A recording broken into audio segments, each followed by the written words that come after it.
నమస్తే friends, welcome to JS kitchen and vlogs. ఈరోజు మనము మన కిచెన్లో ఫిల్టర్ కాఫీ ఎలా తయారు చేసుకోవాలో చూద్దామండి. Without filter.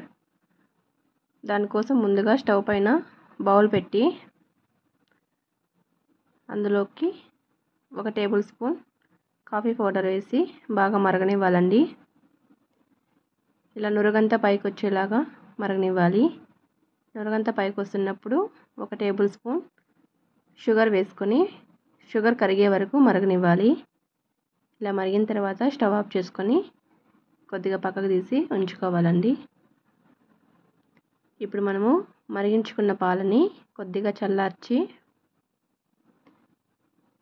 2 మిక్స్ చేసుకున్నామంటే ఫిల్టర్ కాఫీ రెడీ అండి.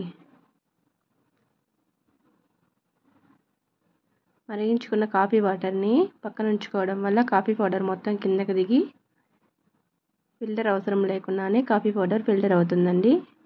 క్యాపుచినో కాఫీ కావాలన్నవారు కామెంట్ చేయండి. నెక్స్ట్ వీడియోలో క్యాపుచినో కాఫీ ఎలా తయారు చేసుకోవాలో చూద్దాం. వీడియో నచ్చితే లైక్ చేయండి, షేర్ చేయండి, సబ్స్క్రైబ్ చేసుకోండి నా ఛానల్ని.